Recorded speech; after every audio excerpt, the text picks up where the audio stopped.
ये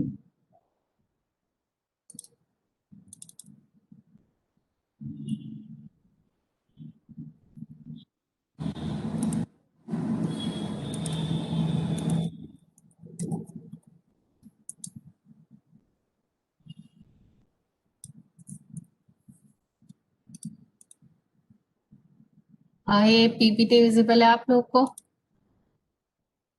is this PPT?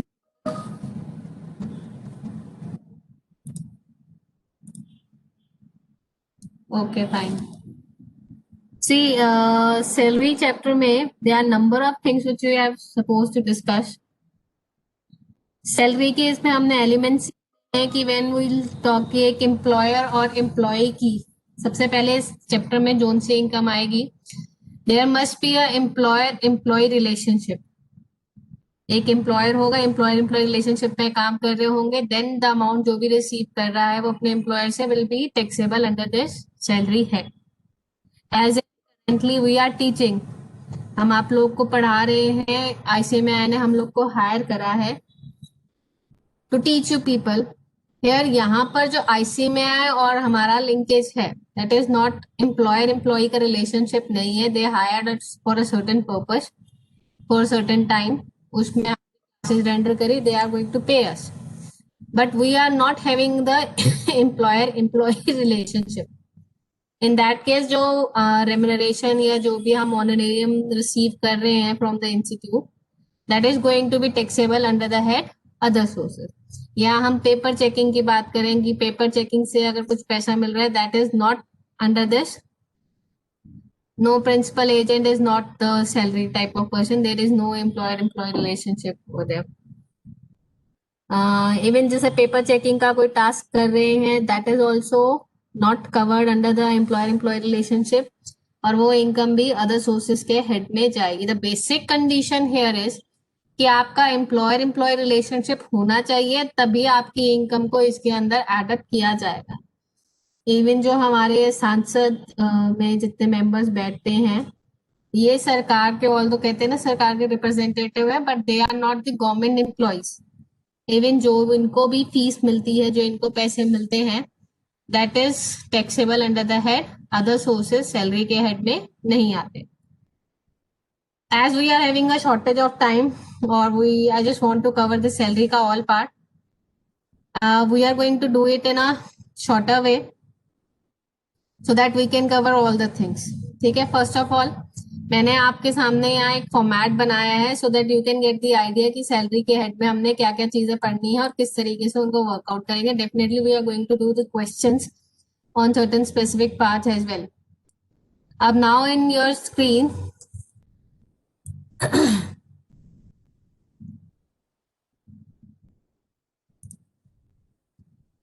first thing is coming, जब हमने बेसिक कंप्यूटेशन फॉर्मेट सैलरी का कैसे रहेगा, will have to just list out all the items, जिससे आप लोगों ने एक क्वेश्चन भी करा था अभी हाल ही में, जिसके अंदर में अभी लास्ट में हमने क्वेश्चन करा था आपका कौन सा, डिडक्शन वाले चैप्टर में, वहां सैलरी के बहुत सारे कंपोनेंट्स थे, तो मैंने आपको बोल दिया था फॉर द टाइम बिंग आप फिगर लेके चलो और आगे चलते हैं. Now this is the basic format जिसमें आपने चीजें लिखनी है. सबसे पहले आता है your basic salary. This basic salary is depend upon the qualification you are possessing. आपका लेवल क्या है उस ऑर्गेनाइजेशन पे, जिसके बेसिस पे this basic salary will be decided. Okay, और एक पे स्केल पे भी रहती है जनरली, कुछ पे स्केल होते हैं, जनरल बेसिक सैलरी. फीस और कमीशन जनरली आपको सेल्स के ऊपर मिलती है कि आपने सेल्स अचीव करी है, एक सर्टेन परसेंटेज सेल्स अचीव करी है, तो आपको कंपनी की तरफ से जिस जो सेल्स वाले पर्सन है उनको जनरली कमीशन दिए जाते हैं. They are on to certain percentage of the sales. अगर फिक्स अमाउंट भी है even then also you are going to write it over here, उसमें ऐसा कोई डिस्क्रिमिनेशन नहीं है. Third thing is bonus. Bonus क्या देते हैं, अगर आपका कोई जैसे मैनेजर सेल वाला कुछ ऐसा सिस्टम नहीं है, but still you are employee, आप एक सीएमए बन गए, सीएमए फॉर्म को ज्वाइन करते हैं, आपने अच्छा काम करा है, आपने टाइमली काम करा है, तो organisation give you the bonus, या दिवाली बोनस कहें, किसी भी फेस्टिवल का बोनस कहें, वो यहाँ कवर अप करेगा। तो we have to state each and everything separately. Basic salary अलग आएगा, फी कमीशन अलग आएगा, बोनस अलग आएगा। आप जितने भी एमएनसीज देखेंगे या बड़ी कंपनीज को देखेंगे, दे will give you the structure कि आपकी जो सैलरी है उसके कंपोनेंट्स क्या हैं। जनरली वो सीटीसी लिखते हैं कि आपका सीटीसी कितना होगा, that is the cost to the company, और उसमें कंपोनेंट्स क्या क्या होते हैं, they will give you the illustrative.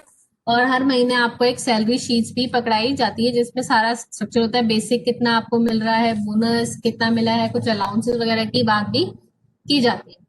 Now the basic salary is basically on your capability based, आपका एक्सपीरियंस बेस्ड, आपकी क्वालिफिकेशन बेस्ड, कमीशन आपने कितना एक्स्ट्रा काम अच्छा करा है जिस करके आपको ये सेल कमीशन तौर पे इंसेंटिव मिल रहा है। Bonus is also on your working, कि आप कितना एक्स्ट्रा काम अच्छा से कर रहे हो, ठीक है। उससे कमीशन तो हो गए generally on the face of your sales, या अपार्ट फ्रॉम दैट कुछ और आपने एक्स्ट्रा काम करा उसके पैसे मिल रहे हैं। अब आते हैं अलाउंसेस पे। अलाउंसेस देखिए, जैसी टर्म है अलाउंस, अलाउंस के अंदर आपको पैसा मिल रहा है पर मंथ के हिसाब से हो सकता है, ये फिक्स अमाउंट आपको मिल रहा है, you are getting it in a cash, ठीक। अब इसकी टैक्सेबिलिटी कैसे होगी, क्या कुछ एग्जम्पशन है, this we are going to discuss. Allowances में सबसे पहले आता है आपके पास डीएनएस अलाउंस, जिसे डीए करके आप लोगों ने सुना भी होगा कि डीए मिल गया, दिस इज अ महंगाई भत्ता। हर जॉब का एक सैलरी फिक्स रहता है। अब एज एन जिस तरह इन्फ्लेशन आ रहा है मार्केट में, उस करके basic salary they don't increase your basic salary, आपकी उस पोस्ट की सैलरी कांस्टेंट रखते हैं, but they will give you the DA, आपको डीए दिया जाता है। Now this DA, DA is the, आपको जो मैंने भी डिस्कस करा कि हमने कि जो भी एक महंगाई भत्ता आपको मिलेगा, and this is the percentage of, generally percentage होता है बेसिक सैलरी का। अगर आपको क्वेश्चन में 10%, 12% दे दिया है, it is going to be the percentage of the basic salary, ठीक। Second part, this is the most common allowance, house rent allowance, HRA। यहाँ पर आपका जो एम्प्लॉयर है आपको एक फिक्स अमाउंट पे कर रहा है कि ये लीजिए रेंट का अमाउंट। अब that is up to you, उन्होंने आपको let's say 10,000 per month fix कर दिया कि आप रेंट के लिए जगह ले सकते हो, 10,000 amount they are giving.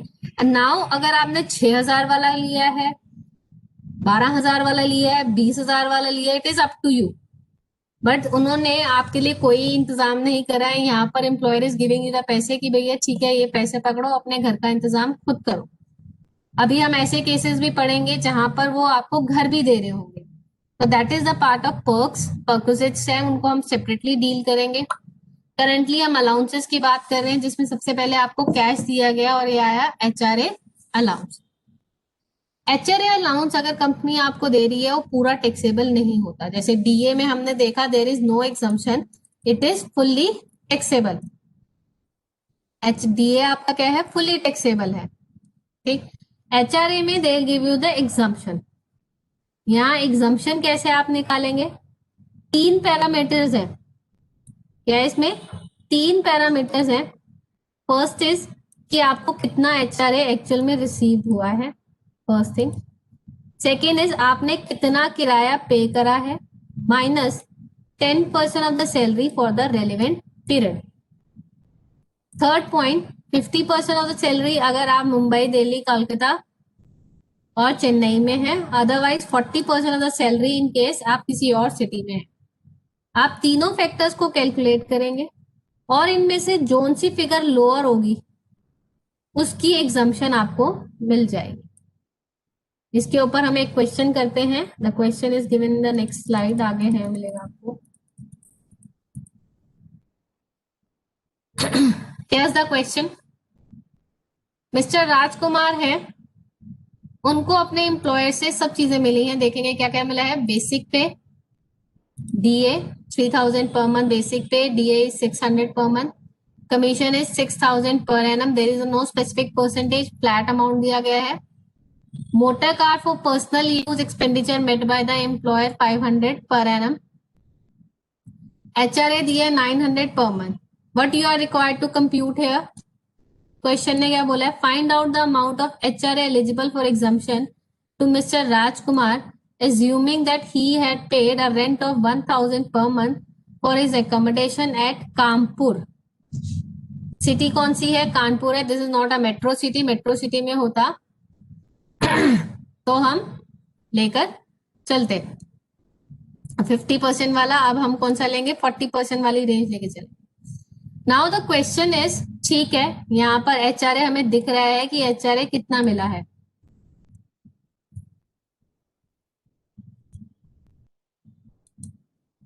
Late me open one Excel here.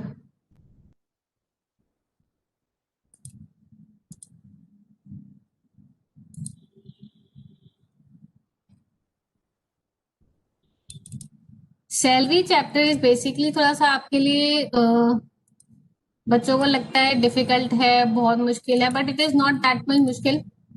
The reason is कि यहाँ पर आपको बहुत सारी चीजें याद करनी पड़ती हैं। जब आप बहुत सारी चीजें याद करने में रहते हैं तो आपको चैप्टर डिफिकल्ट लगने लग जाता है। अभी जिस तरह हमने एचआरए एग्जाम्पशन एक छोटा सा अलाउंस पकड़ा है, सबसे पहले एचआरए में मैंने आपको बताया it is not fully taxable, partly exempt हो सकता है, पर डिपेंड करता है कितना अमाउंट एग्जाम्प्ट होगा on 3 criteria.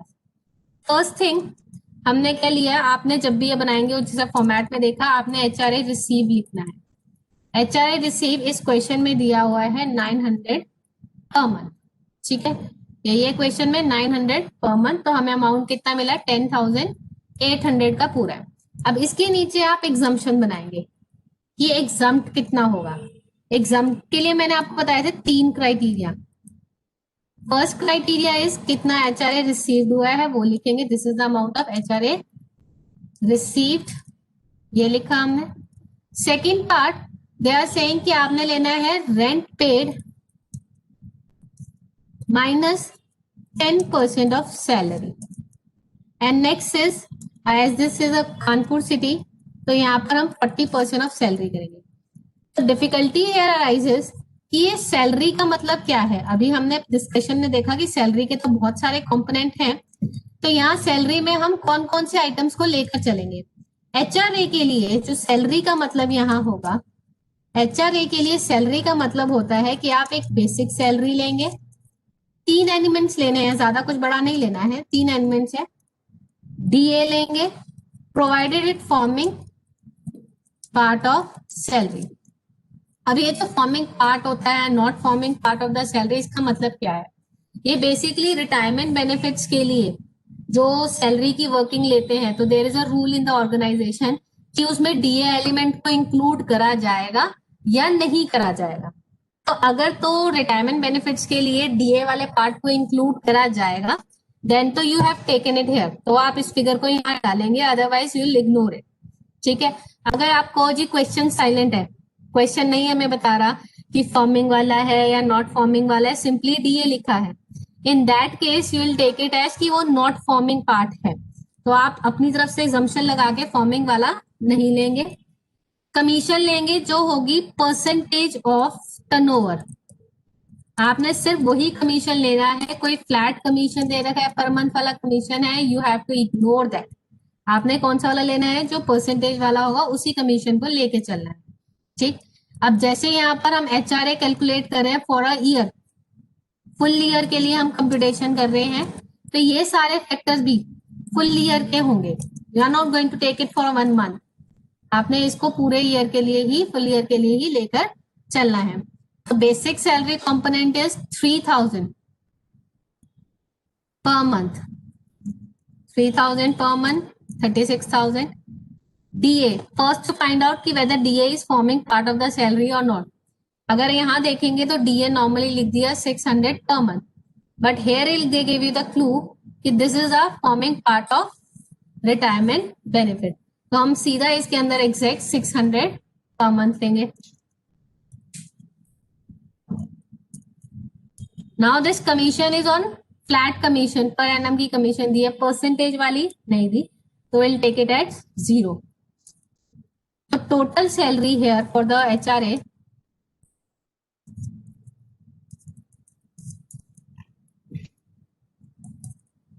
is 43,200। Now my work got easy. अब यहाँ पर मेरे को एक तो फिगर मिल गई। Now next is rent paid. Question में they given the rent, that person इसने कितना रेंट पे करा है, 1000 पर मंथ। तो 1000 per month is the rent paid minus 10% of the salary. So we are going to do is 43,200 का 10%. Figure come out 73,680. फिर इसके बाद हमने 40% ऑफ सैलरी करना है। Yes, this is not the metro city. Amount comes 17,280. अब इन तीनों में से लोएस्ट फिगर कौन सी है? तीनों में से लोएस्ट फिगर है 7680। 7680। तो एग्जाम्शन भी कितने की मिलेगी? 7680 की एग्जाम्शन मिलेगी। And this rest amount 3120 is a taxable HRA. Is this part clear or not?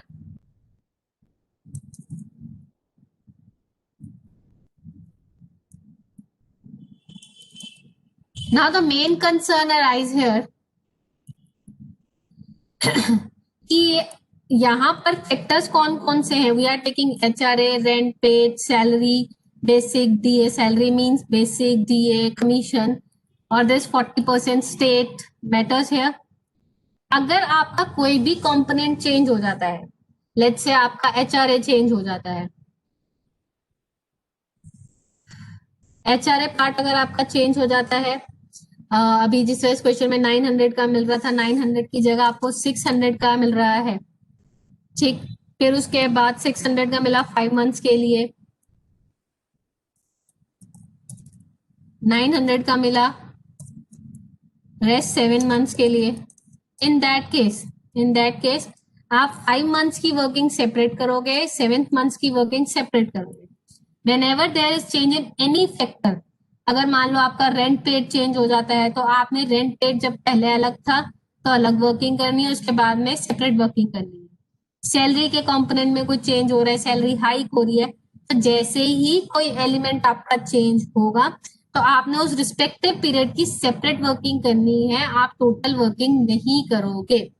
जैसे मैंने बताया 600 मैंने 5 मंथ्स का था, 900 7 मंथ्स का था, तो मैं इनके लिए जो HR की एग्जाम्शन की वर्किंग करूंगी वो 5 मंथ्स के लिए सेपरेटली करूंगी और 7 मंथ्स के लिए सेपरेटली करूंगी।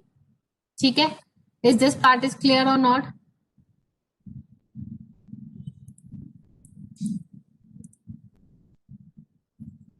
इवन यहाँ पर अगर कोई पर्सन रेंट पे ही नहीं कर रहा है, अगर कोई पर्सन रेंट पे ही नहीं कर रहा है, तो in that case there will be no exemption की, वो पार्ट क्या हो जाएगा?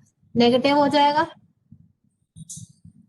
और ये जो रेलिवेंट पीरियड है टॉक्स अबाउट की जो एक कॉम्बिनेशन कितने पीरियड के लिए ऑक्यूपाइड करी है।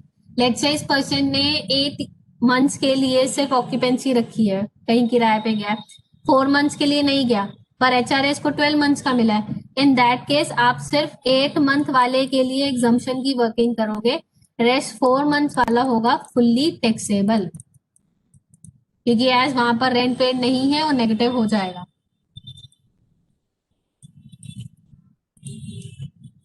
तो हेयर इज अ लिस्ट, वहां पर पूरे फॉर्मेट में जाने से पहले these are the allowances list जो कि फुल्ली टैक्सेबल है, दोज आर पार्टली टैक्सेबल कि इनमें एग्जाम्पशन का कुछ क्राइटेरिया है, और those are certain are fully exam.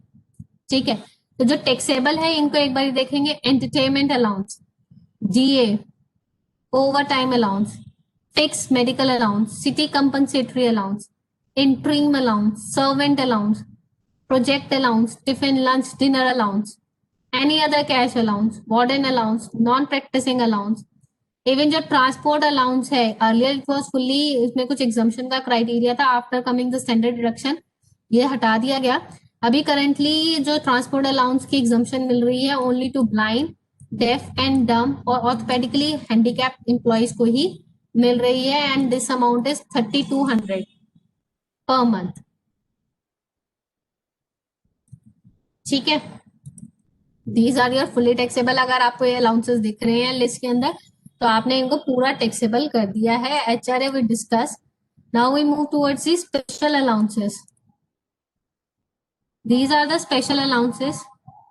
City special compensatory allowance in the nature of कि आपको हिली एरियाज में भेज दिया है, यहाँ पर high altitude high altitude allowance मिल रहा है, या क्लाइमेटिक कंडीशन ऐसी है जिस नॉर्मल पर्सन के सर्वाइवल के लिए, in that case there is a specific allowance, इसकी एग्जम्पशन आपको मिल रही है 800 और 300 पर month depending upon the location उसमें दे रखी है, even 7000 per month in Siachen area of Jammu and Kashmir. तो we are not focus in to it, हम सारे याद नहीं करेंगे कि स्टेट वाइज तो हम लोकेशन वाइज तो जा नहीं सकते, वो just keep in your mind कि हाँ ऐसा कुछ एग्जाम्पशन इज अवेलेबल। जो बॉर्डर एरिया में है, रिमोट एरिया में है, डिफिकल्ट एरिया में, डिस्टर्ब्ड एरिया में है, 1300, 1100, 1050, 70, तो don't worry about these exemption amount. ऐसे वाले क्वेश्चन में दे आर नॉट एक्सपेक्ट।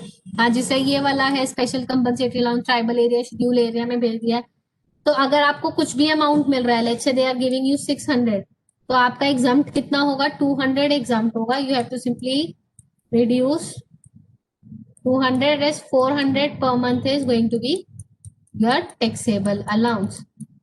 तो taxable allowance अपने पास 4800 लेकर चलोगे।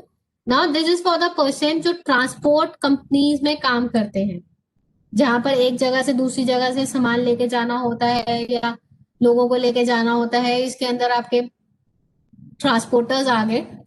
तो उन केस में जो एम्प्लॉयज उनके ट्रक को लेके जा रहे हैं या किसी व्हीकल को लेके जा रहे हैं, तो वहां पर ड्राइवर है, अगर वो सामान यहाँ से लेट से दिल्ली से चेन्नई जा रहा है, it will take a substantial period of time. तो उसमें जो पर्सन बैठ के उस व्हीकल को रन कर रहा है, तो वो भी अपना घर छोड़ के जा रहा है, उसको आपको अलाउंस देना पड़ेगा, वो भी कहीं रुकेगा, खाएगा पिएगा सब एक्सपेंसेस के लिए। तो अगर कंपनी अलाउंसेस दे रही है, in that case 70% of such allowance, 70%, there is a two criteria, यहाँ 2 पॉइंट्स लेके चलेंगे, 70% ऑफ अलाउंस और 10,000, whichever is lower, whichever is lower it is going to be exempt. ये आप याद करके रखेंगे, ट्रांसपोर्टर वाला पूछा जाता है। चिल्ड्रन एजुकेशन अलाउंस 100 पर मंथ पर child up to maximum of 2 children, 2 बच्चों के लिए मिलेगा। इवन अगर आपके 3 बच्चे हैं, एम्प्लॉयर आपको 3 बच्चों के लिए दे रहा है एजुकेशन अलाउंस, लेट्स से 200 दे रहा है पर मंथ फॉर 3 चिल्ड्रन, तो आपने लिखना है 3 चिल्ड्रन का अमाउंट, अमाउंट पूरा रिसीव आप लिखेंगे। तो this amount is going to 56 और 64, बट जो एग्जाम्पशन रहेगी, exemption is for 100, 12 only for 2।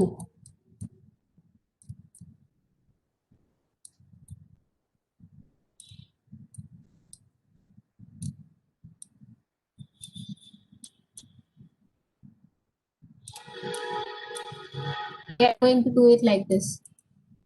Is this clear?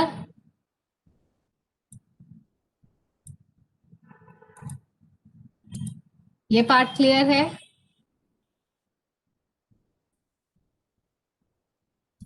किसी को नहीं क्लियर तो बताएं।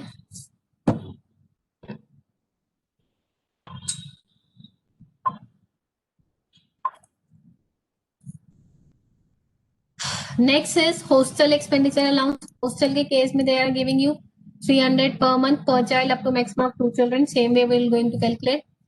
Compensatory field area count 2600 per month. Modified field area count. Normal field area allowances of 2600. Modified field area को specified states में ही है 1000 per month मिलेगा। Counter insurgency allowance 39 per 100, ये आर्म फोर्सेस वालों को मिलते हैं। Even the transport allowance which we discuss किया, आपको ब्लाइंड, डेफ और थंब और ऑर्थोपेडिकली हैंडीकैप लोगों को मिलेगा 3200 पर मंथ। अंडरग्राउंड अलाउंस जो कि नीचे माइंस में जनरली काम करते हैं, दे आर गेटिंग, ये दे आर द, ये ऐसे अमाउंट है कि ये एम्प्लॉयर नहीं दे रहा है। वी आर सेइंग कि अगर आपका एम्प्लॉयर आपको दे रहा है ये अंडरग्राउंड अलाउंस, तो up to this amount there is an exemption. उसके अगर आपको एक्सेस में अगर कुछ मिल रहा है, that amount is going to be taxable, वो टैक्सेबल होगा। High altitude allowances, they are giving the specific heights 9,000 to 15,000, 1060, otherwise 1600. City compensatory highly active field allowance 4200%. Island duty allowance Andaman Nicobar या Lakshadweep group of island में that 3250।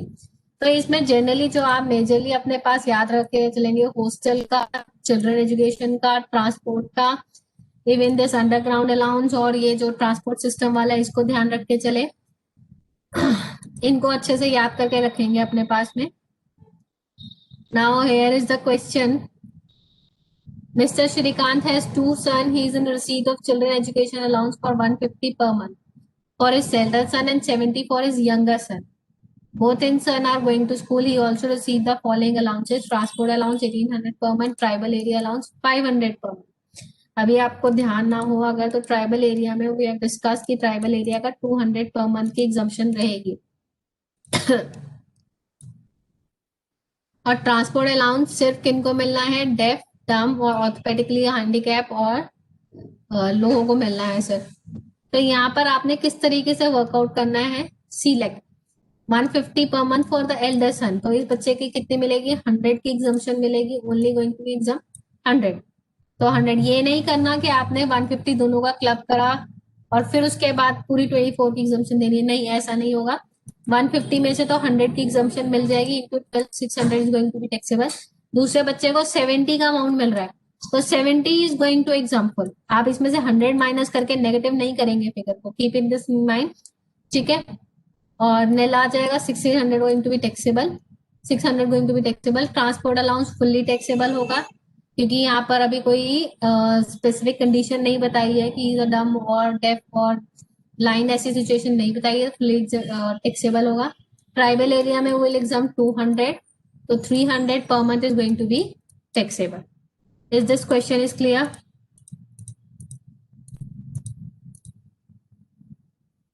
This question is clear? Now कुछ ऐसे allowances होंगे जो employer आपको दे रहा होगा for performing the official duties. Let's say उन्होंने आपको पैसे दिए, ये लो जाओ पैसे, जिस तरह जनरली फील्ड बॉयज को देते हैं कि ये लो 1000 रुपए, 1000 रुपए नहीं याद रखे, 100 रुपीज दिए कि भाई आप मेट्रो से जाओ और जिस ITO में काम करके आ जाओ, सिविक सेंटर में जाके अपनी ये पेपर्स देकर आ जाओ। मेट्रो का फेयर उन्होंने दे दिया आपको 50 रुपीज का, लेट्स से 50 रुपीज का फेयर लगना, आने जाने के पैसे दे दिए। Now what this guy is doing, वो मेट्रो की जगह बस में जा रहा है, बस में उसको 20 रुपीज की कॉस्ट पड़ी। तो एयर मिले उसको कितने थे? 100 रुपीज मिले थे for performing the official duty, but he choose some other mode and went by the bus. तो ऐसे केस में how much amount he save? 80 rupees is being saved by him. अब जो 80 रुपीज इसने सेव करे that will now going to be its income. तो 80 rupees उसकी इनकम रहेगी। अगर आपको कोई प्रोफेशनल ड्यूटी या ऑफिशियल ड्यूटी परफॉर्म करने के लिए अलाउंस दे रहे हैं and you save some amount from that, आप जो भी अमाउंट सेव करते हो या तो आप अपने एम्प्लॉयर को वापस कर दो, if you are not paying back it to your employer, अगर आप अपने एम्प्लॉयर को वापस नहीं कर रहे हो, इन दैट केस वो आपकी इनकम कंसीडर करे जाएंगे। अब ये आता है कि भाई एम्प्लॉयर को कैसे पता चलेगा कि हमने पैसा एक्चुअल में खर्चा करा है कि नहीं करा है?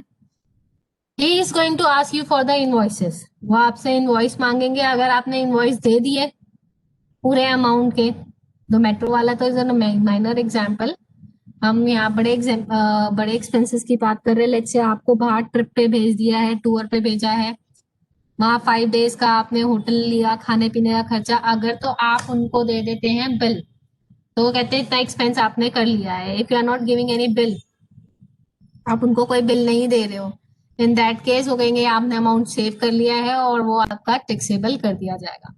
हमने TDS का चैप्टर भी पढ़ा था, हमने उसमें सीखा था कि भाई जो सैलरी के ऊपर एम्प्लॉयर जितनी भी इनकम का टैक्स बनता है, जिस उस इनकम पे जितना टैक्स बनता है वो पूरा डिडक्ट करके गवर्नमेंट को डिपॉजिट कराएगा, हमारे हाथ में कुछ नहीं आएगा, रेस्ट सिर्फ टैक्स कट के बाकी इनकम आएगी। यही हमने सीखा था। तो यहाँ पर सारे इनवॉइसेस या जो भी प्रूफ्स लेने हैं एम्प्लॉयर आपसे लेकर रहेगा। इवन HRA के केस में जो हमने रेंट पेड वाली बात कही है, वो रेंट पेड की अलाउंस की आपको तभी देगा जब आप उसको रेंट की रिसीट देंगे। अगर आपने रेंट की रिसीट नहीं दी है तो इन दैट केस वो पूरा का पूरा अमाउंट टैक्सेबल कर देगा। Now these are the fully exempt, जो हाई कोर्ट के जजेस हैं उनको अलाउंसेस मिल रहा है, फुल्ली एग्जाम्ड हो गए। यूएनओ के लोगों को जो अमाउंट मिल रहा है वो फुल्ली एग्जाम्ड होगा। कंपनसेटरी अलाउंस मिल रहे हैं बाय जज, वो फुल्ली एग्जाम्ड होंगे, उसमें कोई भी टैक्स नहीं लगेगा। सप्लीमेंट्री अलाउंस होंगे हाई कोर्ट सुप्रीम कोर्ट के जजेस को। इवन जो इंडिया के बाहर एम्प्लॉयज काम कर रहे हैं उनको जो अलाउंसेस मिलेंगे दैट इज ऑल्सो एग्जाम्ड, उस पर कोई टैक्स नहीं लगेगा। सिर्फ सैलरी कंपोनेंट पे उनका टैक्स लगेगा, बट अलाउंस वाले पे कोई टैक्स नहीं लगेगा। Allowances are clear?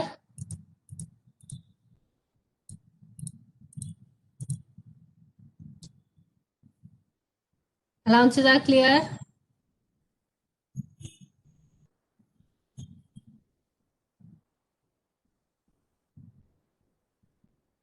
जतिन क्या आप पूछ रहे हो? बच्चे तो दो ही काउंट होंगे ना, तो यहाँ ट्विंस ट्विंस वाली कोई रिलैक्सेशन नहीं है। वो बात लीव इनकैशमेंट के पार्ट में आती है, we are not considering that. वो दो ही, जितना नंबर ऑफ काउंट उतना ही कंसीडर करेंगे।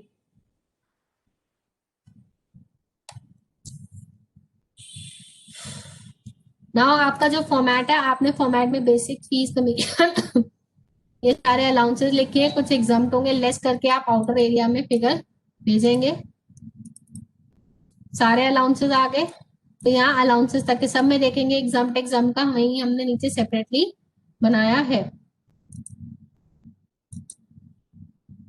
टैक्सेबल परकोजेट पे आने से पहले we are going to discuss this retirement benefits. हमें रिटायरमेंट बेनिफिट्स पहले डिस्कस करेंगे और पर्क्स पे बाद में आएंगे। तो जब पर्क्स वाला पार्ट है उसमें रिटायरमेंट बेनिफिट में सबसे पहले we are going to discuss this pension amount.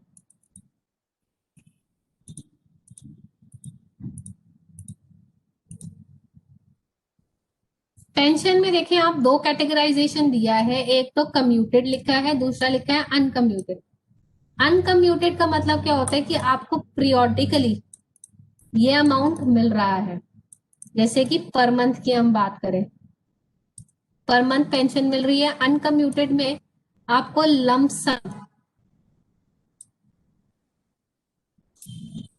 पैसा मिल रहा है। तो जब हम अनकम्यूटेड की बात कर रहे हैं पर मंथ करके,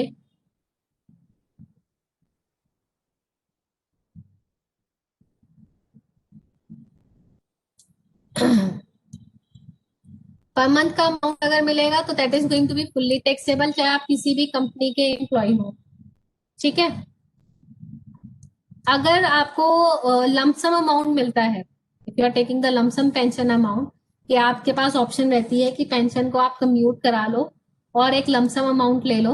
इन दैट केस जो सेंट्रल गवर्नमेंट एम्प्लॉयज या लोकल अथॉरिटीज, स्टेचुरी कॉर्पोरेशन या सिविल सर्विसेज के एम्प्लॉयज या डिफेंस सर्विसेज वाले होंगे, इनके केस में जो भी अमाउंट रिसीव होगा दैट इज फुल्ली एग्जाम। वो पैसा क्या होगा? पूरी तरीके से एग्जाम होगा। आपने सीधा देखना है कि सेंट्रल गवर्नमेंट का एम्प्लॉय है, पेंशन का अमाउंट है, कम्यूटेड है। अनकम्यूटेड तो टैक्सेबल होगा, let's say normal basic salary की तरह। बट जो कम्यूटेड, जो लमसम अमाउंट मिला है that is going to be fully exempt. इसके अलावा अदर एम्प्लॉयज, यानी इन ऑर्गेनाइजेशन की अगर आप एम्प्लॉय नहीं हो, प्राइवेट कंपनी के एम्प्लॉय हो, तो उसमें ये चेक करा जाएगा कि आपको ग्रेचुटी मिली है या नहीं मिली है। उसके बेसिस पे आपकी एग्जाम्शन डिसाइड करी जाएगी। यहाँ तो फुल्ली एग्जाम है, बट यहाँ आपकी एग्जाम्शन क्या होगी? पार्टली होगी। यहाँ एग्जाम्शन कैसी होगी? पार्टली एग्जाम्शन कंसीडर करी जाएगी। ठीक है। अब पार्टली एग्जाम्शन कैसे होगी? अगर तो एक ग्रेचुटी आपको नहीं मिली कंपनी से, वो क्वेश्चन आपको बताएगा। अगर क्वेश्चन नहीं कुछ बता रहा तो आप ये वाली ऑप्शन लेके चलेंगे कि आपको ग्रेचुटी नहीं मिली है। If the employee does not receive any gratuity, तो उस केस में जो अनकम्यूटेड पेंशन का अमाउंट है वो लिखेंगे, लेस एग्जाम्प्ट। एग्जाम्प्ट में क्या करना है? Half, half into commuted pension received. कितनी आपको पेंशन रिसीव हुई है वो लिखेंगे, commuted pension receive divide by. Generally क्या होता है, कंप्यूटेशन 100% नहीं तो 60% कम्प्यूट कराते हैं, 50% कम्प्यूट कराते हैं, 75% कम्प्यूट कराते हैं। जितना भी परसेंटेज कंप्यूट करा है उससे आपने डिवाइड करना है। एक्चुअली जनरली लिखा क्या होता है, I write it here. Generally formula is this, the formula in the rule is this कि half of the pension, half of the pension वो आपका एग्जाम्प्ट होगा। नाउ जो ये पेंशन वर्ड लिखा है, pension here means total pension, जिसमें आपका कम्यूटेड प्लस अनकम्यूटेड दोनों अमाउंट इंक्लूड होंगे। तो जनरली क्या होता है, यहाँ पर हमने टोटल पेंशन जैसे एक एम्प्लॉय की डिसाइड होती है कि इसको कितना अमाउंट पेंशन का मिलेगा, वो आपने लमसम लेना है या पीरियोडिकली लेना है, डिपेंड्स अपॉन यू। ठीक है, कहीं और ने घर बनाना होता है, चाहिए शादी करनी है तो कम्यूटेड पेंशन ले ली, अदरवाइज वो मंथली खर्चे के लिए चाहिए तो दे गो फॉर अनकम्यूटेड पेंशन। तो यहाँ जब हम पेंशन की बात करते हैं, जो हाफ अमाउंट करना है हमने, टोटल पेंशन का होता है। क्वेश्चन में they don't give you the total figure, question में जनरली आप देखोगे आपको ये टोटल पेंशन की फिगर नहीं दी होती। क्वेश्चन ये कहता है कि आपने 70% पेंशन कम्यूट करा ली और उसका अमाउंट निकल के आता है 2,10,000। ठीक है, तो इन्होंने आपको क्या पार्ट दिया, कम्यूटेड वाला। तो मुझे पता है कि 70% इज 2,10,000, तो 100% कितना होगा, वट आई डू, मैं इसको डिवाइड कर दूंगी, मुझे पता चल जाएगा कि अमाउंट टोटल पेंशन का कितना है, 3 लाख का अमाउंट है। तो that's why they written like this कि आप ये लो पूरा, आप कम्यूटेड पेंशन का अमाउंट लो, उसको डिवाइड कर दो पॉइंट जितनी भी परसेंटेज आपको मिला है और into 100। That's why they are writing it like, otherwise आप इस तरीके से भी कर सकते हैं। नॉर्मल आपने टोटल कमीशन निकालनी है, इस पर्सन को कितनी कमीशन अनाइज थी और उसके हिसाब से एग्जाम्पशन लेंगे। तो here the exemption would be, आपने कैसे लिखना है, commuted pension received, commuted pension received of 2,10,000 less exempt, exempt कितनी होगी, हाफ इनटू, आपने क्या करना है, हाफ इनटू टोटल मैंने कितना अमाउंट निकाला, टोटल मैंने यहाँ निकाला 3 लाख का, 3 लाख का हाफ कर देना, that is going to be 1,50,000 और अमाउंट आपका टैक्सेबल कितना हो जाएगा, 60,000 का अमाउंट टैक्सेबल हो जाएगा। ये पार्ट क्लियर है, समझ में आया है कि नहीं?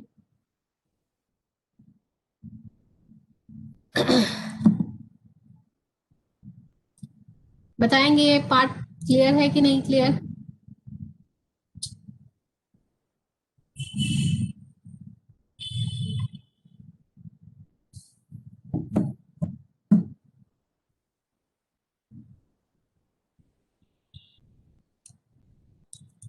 नेक्स्ट इज, अगर आपको ग्रेजुटी रिसीव हो रही है, इन दैट केस हाफ की जगह आपको कितनी एग्जाम्पशन मिलेगी, सिर्फ 1/3, बाकी सब कुछ नॉर्मल सेम है, कोई दिक्कत नहीं है। एक क्वेश्चन करते हैं, क्वेश्चन से आपको आइडिया लग जाएगा। Now, dear Mr. Sagar retired on 1st October 19, receiving 5,000 per month as a pension. On 1st February 2020, he commuted 60% of his pension and received 3 lakh as commuted pension. You are required to compute his taxable pension, assuming he is a government employee, he is a private sector employee receiving gratuity of 5 lakh at the time of retirement. He is a private sector employee and is not in receipt of gratuity at the time of retirement. देखिए सीधा government employ के case में तो जो भी amount commuted pension का मिला है that is going to be exempt. बाकी जो अनकम्यूटेड वाला पार्ट है इसको समझेंगे हम किस तरीके से करेंगे। क्वेश्चन ने बोला है अनकम्यूटेड पेंशन थी 5,000 पर मंथ, ये मिलनी कब से शुरू हुई थी, 1 अक्टूबर 19 से, और इसने कम्यूट कब कराई, 1 फरवरी 2020 को कम्यूट करा ली, कितना परसेंट, 60%, और जो अमाउंट रिसीव हुआ है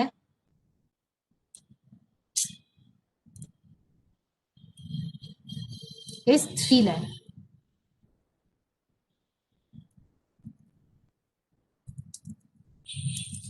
ना जब हम वर्किंग करेंगे करनी है October to March, October to January, October to January वो आपकी अनकम्यूटेड पेंशन रही, प्लीज अपने आप को म्यूट कर लेंगे जो टैलेंट। अक्टूबर, नवंबर, दिसंबर, जनवरी,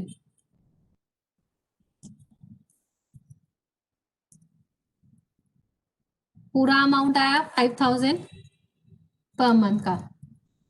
ठीक है, और दिस फेब्रवरी टू मार्च, क्या 100% कम्यूटेशन हुई है? नहीं, 100% कम्यूटेशन नहीं हुई है। 100% कम्यूटेशन नहीं हुई है, 60% कम्यूटेशन हुई है। तो यहाँ जो 5000 का अमाउंट 60% कम्यूट हुआ, तो रेस्ट कितना बचा? 40% इज अनकम्यूटेड। तो यहाँ पर अनकम्यूटेड का अमाउंट आएगा 5000 इंटू 40% इंटू 2। ये पार्ट क्लियर हुआ कि नहीं, पहले तो ये बताओ, बाद में एग्जाम्पशन वाला क्राइटेरिया देखेंगे। पहले ये बताएं ये क्लियर है कि नहीं, ये जो अभी हमने डिस्कशन करा।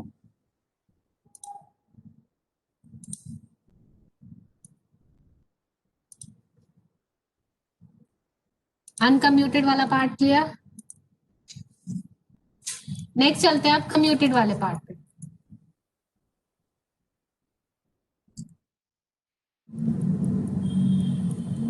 कम्यूटेड पेंशन में पहला पार्ट उन्होंने दे दिया गवर्नमेंट एम्प्लॉय का।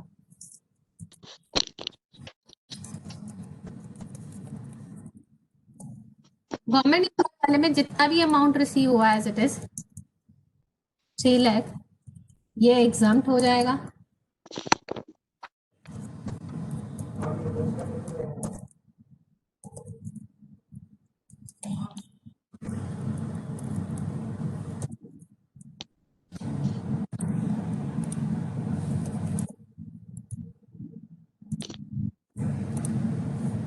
राजेश अपने आप को अनम्यूट करें, म्यूट करेंगे जरा। ये गवर्नमेंट एम्प्लॉय वाले केस में हुआ। बी, इन्होंने बोला प्राइवेट कंपनी का एम्प्लॉय है प्लस रिसीविंग ग्रेचुटी।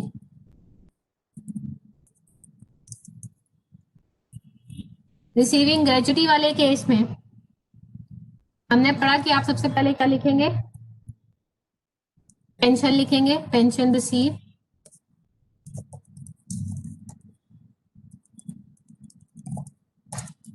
अमाउंट आया 3 लाख का, लेस एग्जाम्प्ट। एग्जाम्प्ट कितना होगा? नाउ यार हम कितना एग्जाम करेंगे? 1/3 का अमाउंट एग्जाम करेंगे। कितना करेंगे? 1/3 करेंगे, 1/3 इंटू टोटल पेंशन का। और टोटल पेंशन का हम कैसे निकालेंगे? हमें इतना पता है 60% is 3 lakh.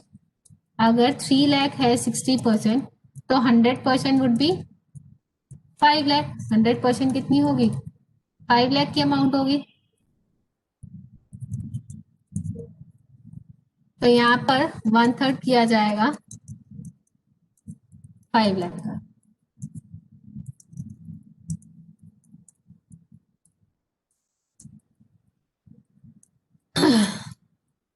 This is going to be taxable.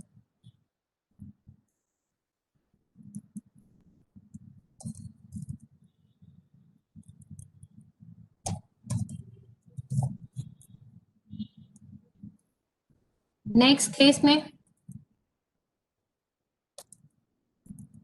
Instead of 1/3, जहां पर कोई ग्रेचुटी नहीं मिल रही है, we are going to do half.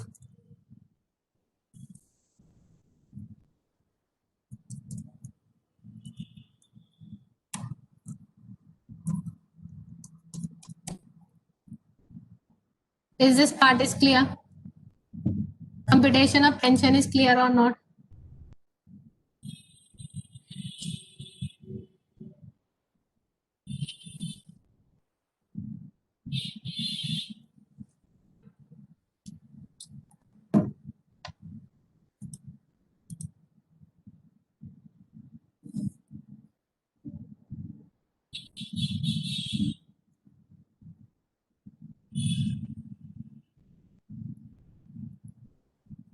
Before going further,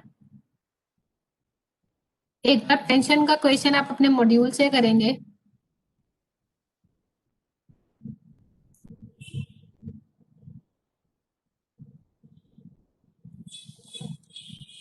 Illustration 7. Do it on your own. I'm giving you 2 minutes, 5 minutes time.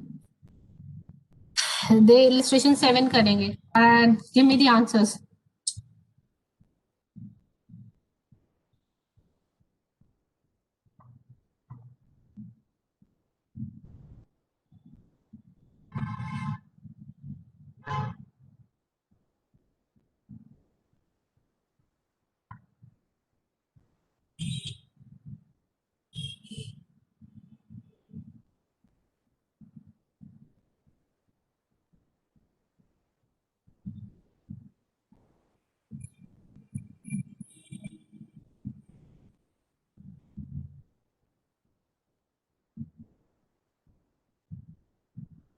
आप लोग कर रहे हैं ना क्वेश्चन?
आंसर बताएंगे?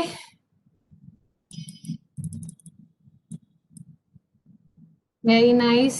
2-3 बच्चों ने करा है, बाकी ये मिस्टर अमित को क्यों बुला रहे हो दिलीप जी आप? मिस्टर अमित का नाम नहीं लिखना।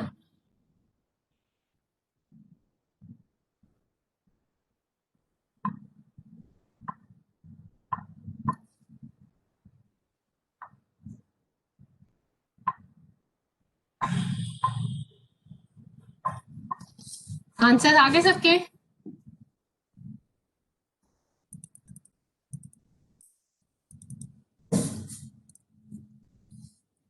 नाउ नेक्स्ट डिस्कस करेंगे हम लोग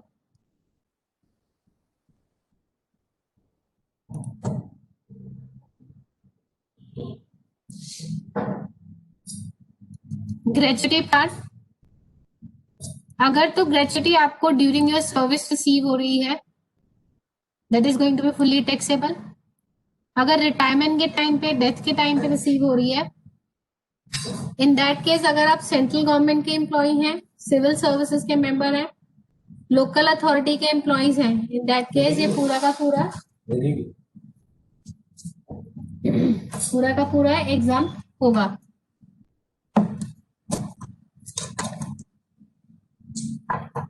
अदर एम्प्लॉयज के केस में least of the following would be exam. यहाँ क्राइटेरिया में देखें 3 आइटम्स हैं आपके पास, 20 lakhs एक्चुअल ग्रेजुएट रिसीव्ड। एक सेकेंड प्लीज।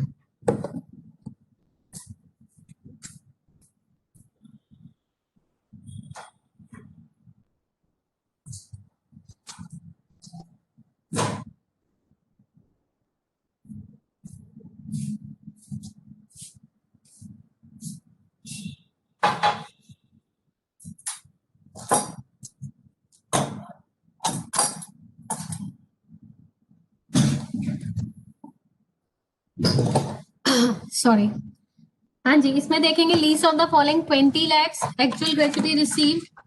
नाउ यहाँ पर जो क्राइटेरिया दिया है this 15 days salary, look at here, 15 days salary 15 divide by 26, basically they are taking the 1 day की सैलरी लेनी है हमने, सॉरी 1 day की नहीं, इसमें हाफ मंथ की सैलरी लेनी है। और 15 days सैलरी के अंदर लेने के बाद ये कहते हैं आप जो मंथ लेंगे, ऊपर क्राइटेरिया नहीं पढ़ा हमने, सॉरी सर। अगर तो ये एम्प्लॉय ग्रेजुएटी एक्ट में कवर है, जो आपके लॉ में भी आपके पास में है, देयर नंबर ऑफ ऑर्गेनाइजेशन जिनके ऊपर ग्रेजुएटी एक्ट एप्लीकेबल है। अगर तो आप उस एम्प्लॉयर के साथ काम कर रहे हैं जिसपे ग्रेजुएटी एक्ट एप्लीकेबल है, इन दैट केस जो भी ग्रेजुएटी का अमाउंट मिला है, दीज आर द फैक्टर्स, 3 जो भी लोएस्ट होगा उससे आपका ग्रेजुएटी अमाउंट को एग्जम्प्ट कर दिया जाएगा। यहाँ था 15/26 इनटू लास्ट ड्रॉन, यानी लास्ट मंथ की आपने कितनी सैलरी ली है, और यहाँ सैलरी का मतलब बेसिक सैलरी प्लस डीए से है। अब इस डीए के साथ में फॉर्मिंग और नॉट फॉर्मिंग वाली कोई कहानी नहीं है, जैसे कि हमने एचआर में पढ़ा था सिर्फ फॉर्मिंग वाला लेना है, दूसरा नहीं लेना। यहाँ ऐसा कोई रूल नहीं है कि फॉर्मिंग वाला लेना है या नॉट फॉर्मिंग वाला कंसीडर करना है। Into number of year of completed service, कितने ईयर की उन्होंने सर्विस रेंडर करी है। अगर लेट्स से अमाउंट बनता है, जो पीरियड बनता है 10 years 7 months, तो इस केस में आप 11 से मल्टीप्लाई करेंगे, यानी 6 से ऊपर होगा तो आप उसको +1 लेंगे। इवन 6 month है, इन एक्सेस ऑफ 6 month, एक 6 month भी होगा तो नहीं लेना है, 6 से ऊपर होगा तो +1 आपने कर लेना। ठीक है, सैलरी का मतलब यहाँ क्लियर हुआ कि नहीं आपको। यहाँ मेन पार्ट ये है कि सैलरीज की जो डेफिनेशन है वो कई कई जगह पे चेंज होती रहेगी। जनरली तो वही रहता है कि आपका HRA plus DA forming part plus percentage commission वाला, बट कई पार्ट में सैलरी की वेरिएशन है, उनको आपने दिमाग में रखना है कि कब वो सैलरी वाला पार्ट चेंज होगा। ये पार्ट समझ में आया, आप किस तरीके से लिखेंगे, आपने कैसे लिखना है इसे। एक तो अमाउंट हो गया,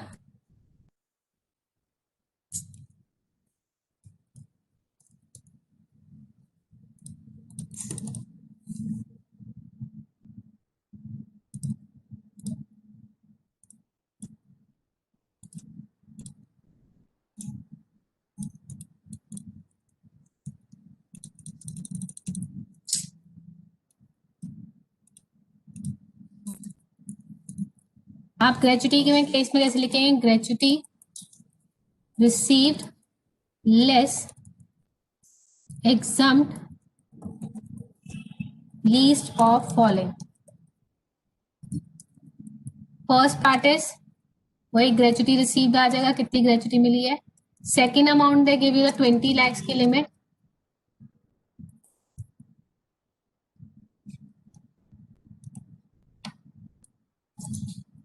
थर्ड, अगर आप कवर्ड वाले में हैं जिसमें ग्रेजुएटी एक्ट है, तो उसके लिए आप लेके चलेंगे 15/26 into last drawn salary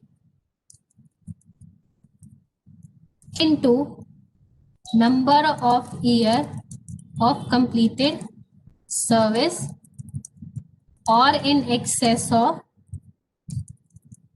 6 months.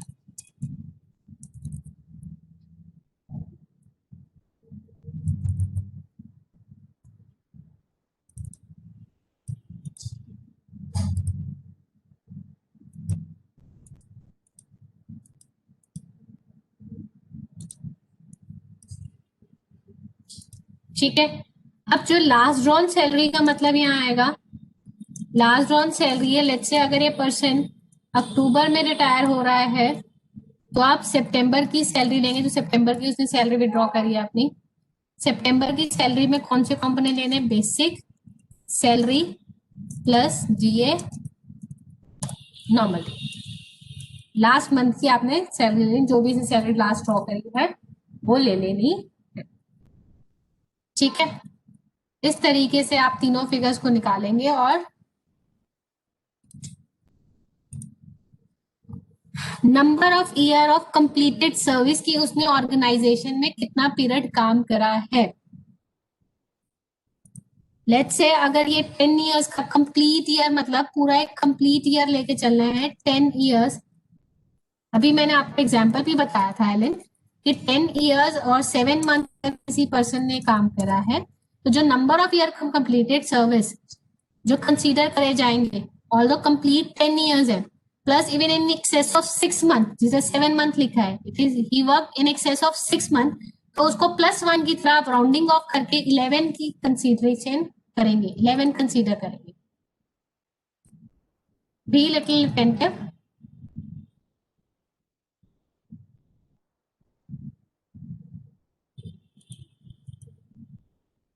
दूसरे वाला कराने से पहले मैं पहले कवर्ड वाले को ही हम डिस्कस करेंगे। आपके सामने फैक्टर्स ये दिए हैं, रवि रिटायर्ड हुआ 15 जून को, after completion of service 26 year 8 month, यहाँ कितना पीरियड कंप्लीट कंसीडर करेंगे आप, कितने इयर्स बनेंगे,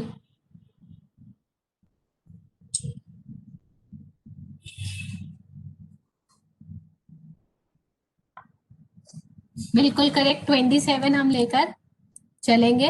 ग्रेजुटी रिसीव करिए 6 लाख की, eight the time of retirement, retirement के टाइम पे ड्यूरिंग द सर्विस नहीं है।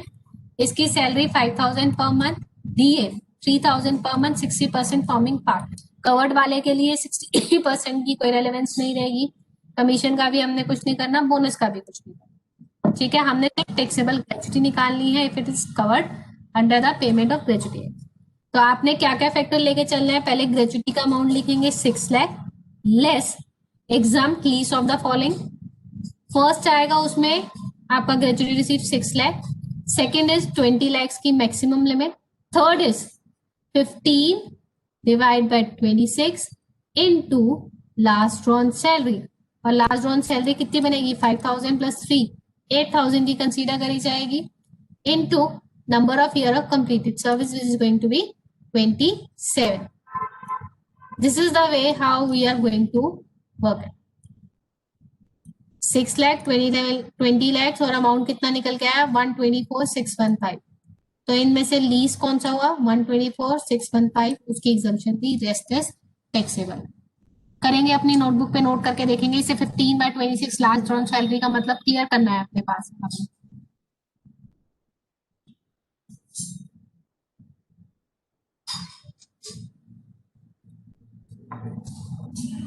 ये क्वेश्चन क्लियर है कि नहीं है?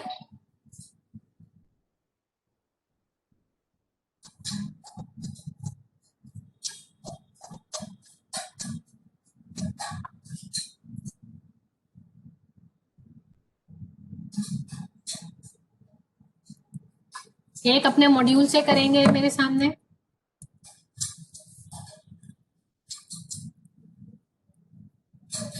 दोनों साथ में कराऊंगी साइमल्टेनियसली, वहां पर सैलरी का मतलब समझने में गड़बड़ हो जाएगी।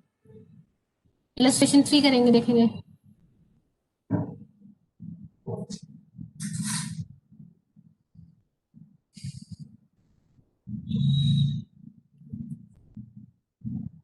डी पार्ट के हिसाब से करेंगे, जल्दी से करेंगे।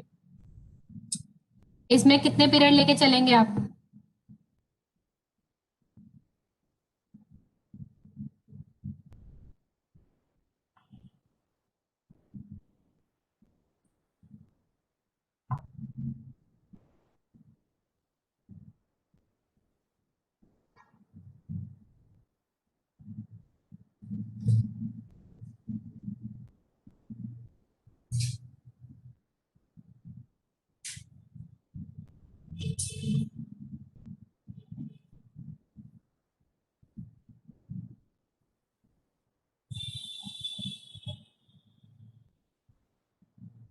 एक्सेस इसमें देखेंगे, इसका लिखा है 29 years 6 months and 15 days, which is in excess of 6 months.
जैसी क्वेश्चन डन हो जल्दी से बताएंगे क्या आप लोगों ने कर लिया है।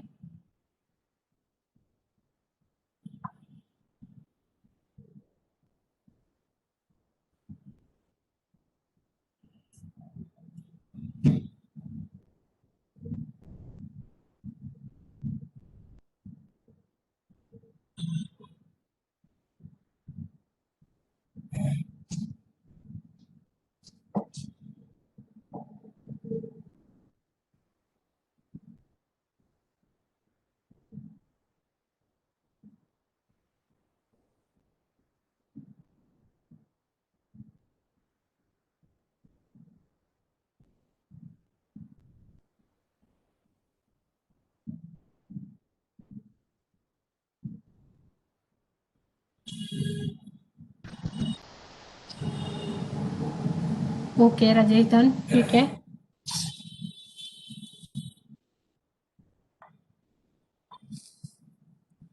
अब नेक्स्ट वाले पार्ट पे चलते हैं इसके।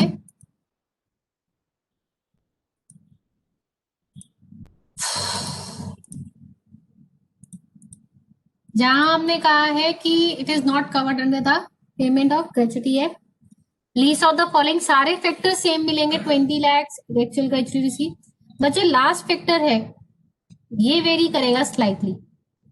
अब यहाँ पर जो आपने सैलरी लेके चलनी है, यहाँ पे भी 15 days की सैलरी लेके चलनी है क्या?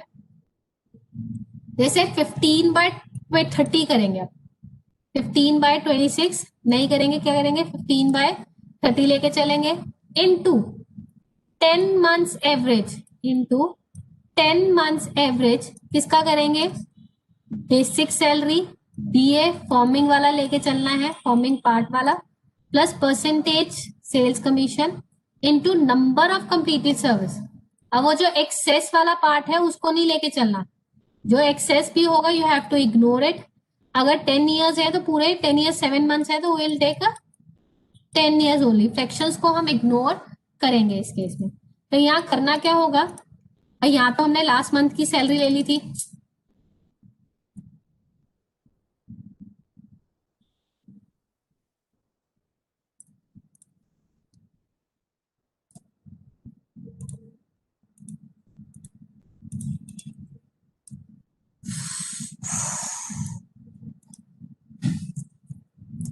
अब यहाँ क्या करना है आपने, जिससे अगर एक पर्सन अक्टूबर में रिटायर होता है तो सितंबर, बैकवर्ड 10 months पे जाएंगे हम,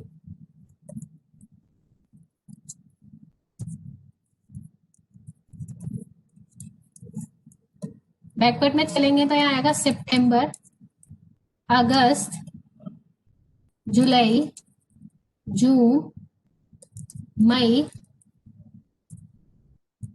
अप्रैल, मार्च, फेब, जैन और दिसंबर।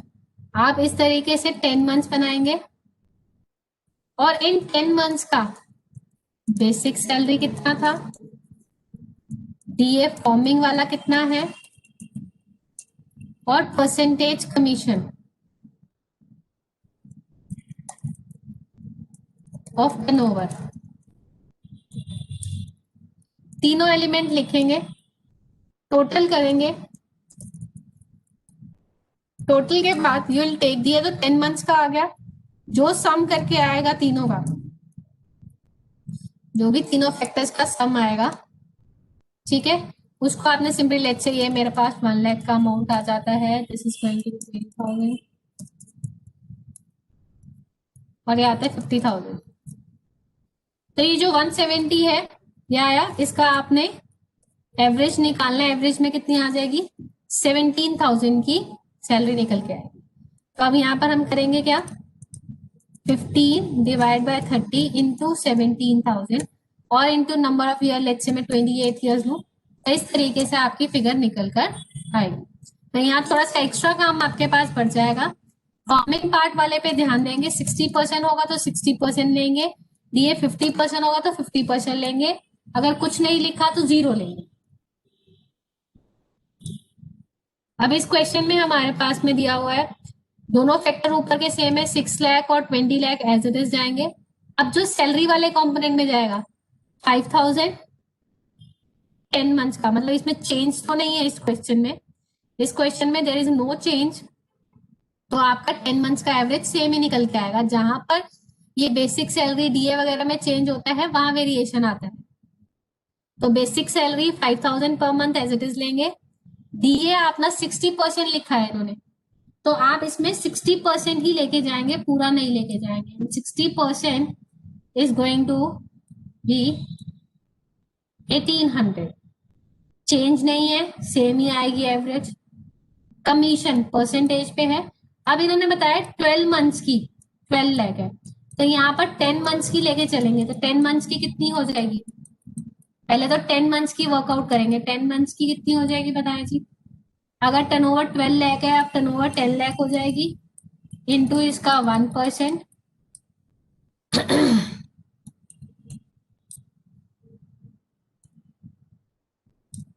10 लाख का 1% हमारे पास आ जाएगा नियर टू 10,000, और ये भी 10 मंथ्स का आएगा, हमने कितने मंथ्स का निकालना है, एवरेज 1 मंथ का निकालना है, तो 1,000। तो आप देखें इस तरीके से निकल के आएगी फिगर, 5,000 एवरेज निकाल रहे हैं तो 5,000 इंटू 10 डिवाइड से करा, 60% फॉर्मिंग पार्ट है, 60% लेके जाएंगे, 10 मंथ्स का निकाला, उसकी एवरेज आ जाएगी into 26, this amount going to be 1,01400। एक बार करके देखेंगे कि आप लोग का अमाउंट ये आ रहा है कि नहीं, हेयर्स द क्वेश्चन, क्वेश्चन देके निकाले जरा, अमाउंट यही सेम बन रहा है आपका कि नहीं बन रहा।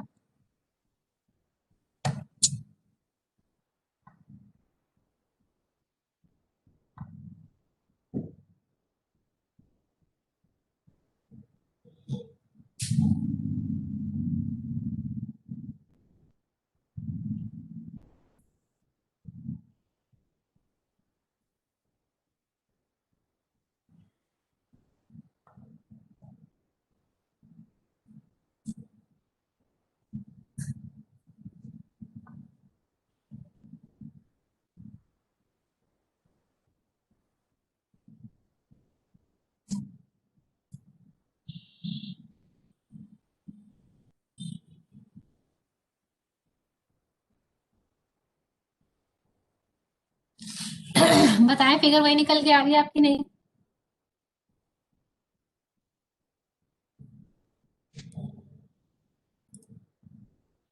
करेक्ट। नाउ अपने इंस्टीट्यूट के मॉड्यूल का क्वेश्चन करेंगे, same question with not covered वाला पार्ट।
ये वाला क्वेश्चन कर लिया आप लोगों ने? ओके, ना यहाँ पर एक केस 3 समझेंगे। इस केस सिचुएशन है आपके मॉड्यूल में दे रखा है। Gratuity receive even after the death of the employee. In case में कहते हैं जो ग्रेचुटी रिसीव कर रहे हैं वो पर्सन तो एक्सपायर कर गया, जो लीगल हेयर उसे रिसीव कर रहे हैं टैक्सेबल होगा या नहीं होगा। देयर आर सर्टेन सर्कुलर जिसके पे लिखा है कि टैक्सेबल नहीं होगा। यहाँ पर एक सर्कुलर नंबर 573 देते हैं, कहते हैं अगर तो पर्सन की डेथ होती है ड्यूरिंग द सर्विस, अगर पर्सन की डेथ होती है ड्यूरिंग द सर्विस तो जो भी उसे कंपनसेशन मिल रहा है, लमसम अमाउंट मिल रहा है ग्रेशियसली, वो टैक्सेबल नहीं होगा अंडर द हेड सैलरी। ठीक, अगर आपका जो ग्रेचुटी का अमाउंट है ड्यू हो जाता है before the death of that person, उससे पहले ड्यू हो जाता है, रिटायरमेंट होगी, ग्रेचुटी का अमाउंट 2 महीने बाद मिल रहा है, उस टाइम पे अगर किसी जाती है तो जिस भी पर्सन ने पैसा रिसीव करा है that amount is going to be taxable. But अगर ग्रेचुटी ड्यू ही डेथ के बाद होती है तो it shall not be taxable in the hands of the legal heir of the assessee. Next part हम अपने पास डिस्कस करेंगे अब लीव इन कैशमेंट।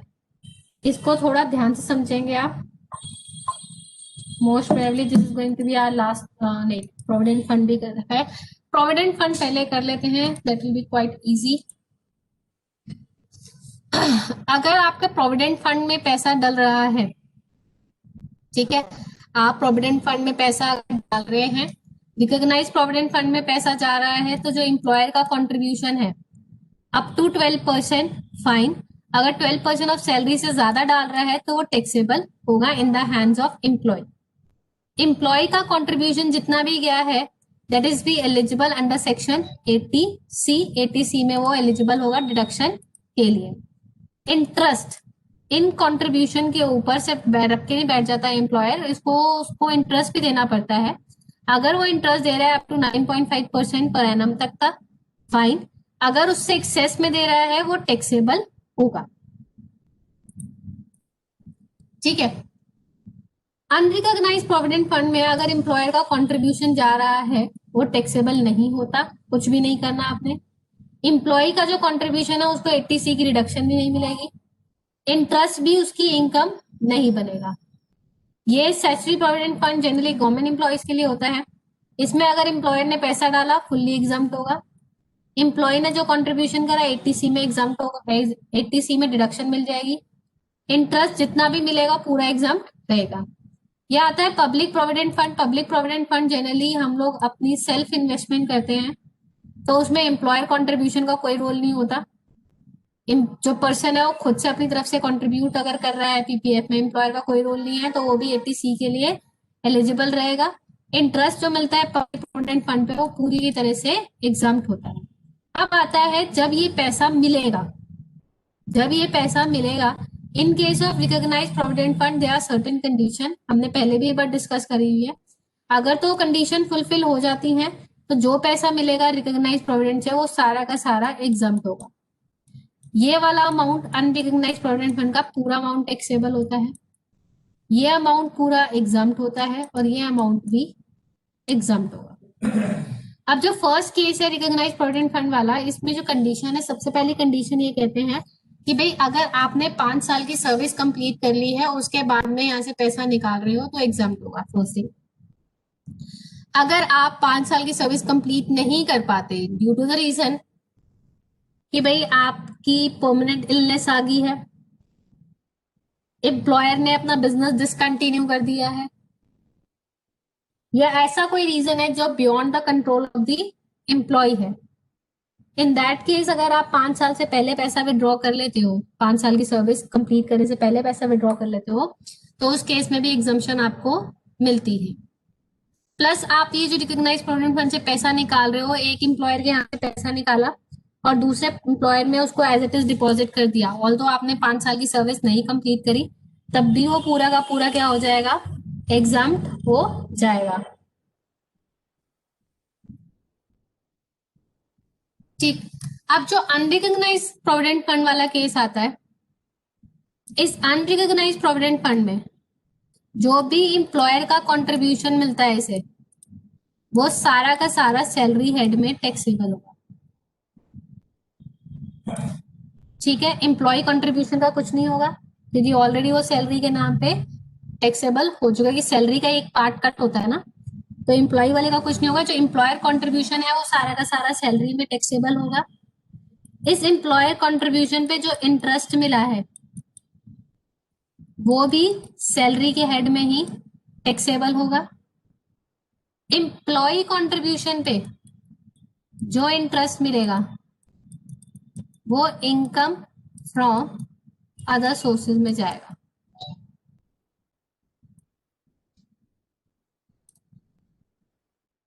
ये चीज समझ में आई, ट्रीटमेंट समझ में आया है कि नहीं?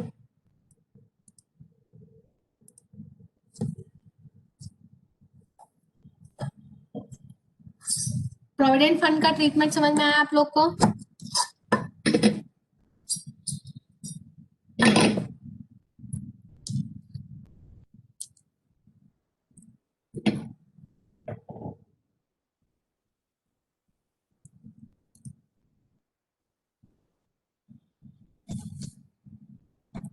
इसके ऊपर आप क्वेश्चन एक बार ट्राई करेंगे अपने आप।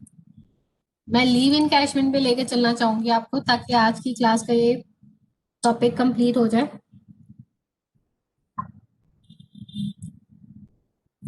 लीव इनकैशमेंट के नाम पे, लीव इनकैशमेंट बेसिकली क्या है, आपको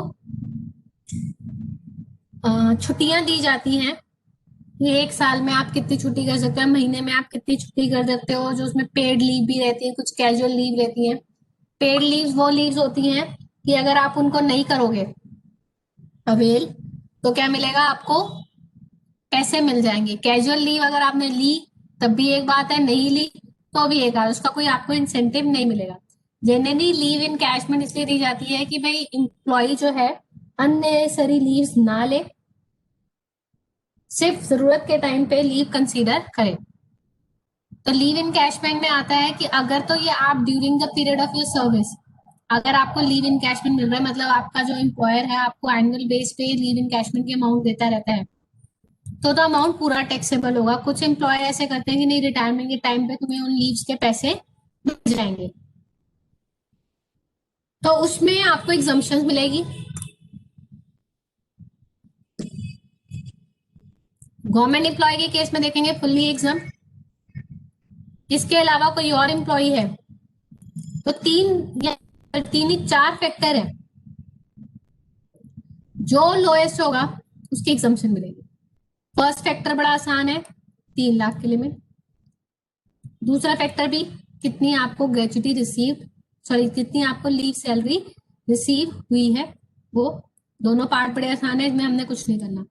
थर्ड पार्ट, अब यहाँ पर जैसे हमने ग्रेच्युटी में कहा था ना कि 10 मंथ्स की आपको बेसिक एवरेज लेके चलना है, यहाँ आपको 10 मंथ्स की एवरेज सैलरी लेकर चलनी है।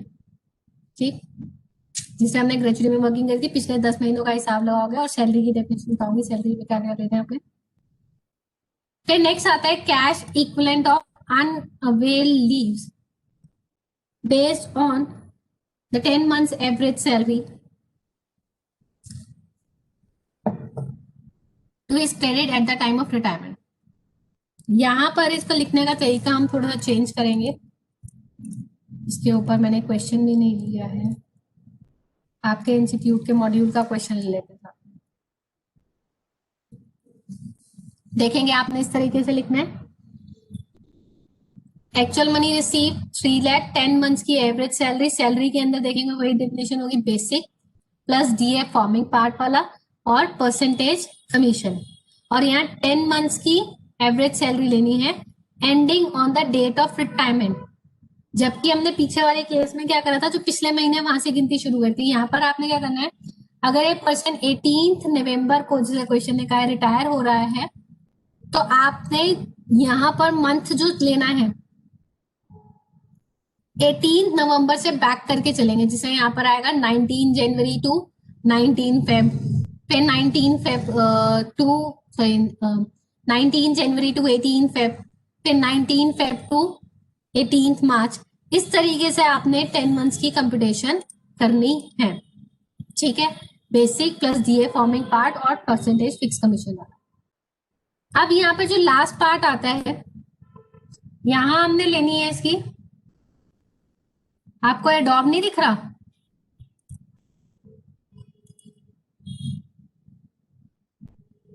अभी दिख रहा है डॉग?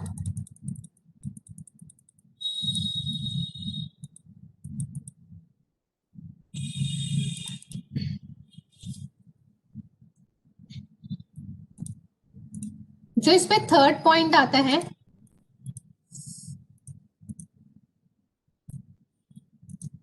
एक्सेल दिख रहा है अभी आप लोग को?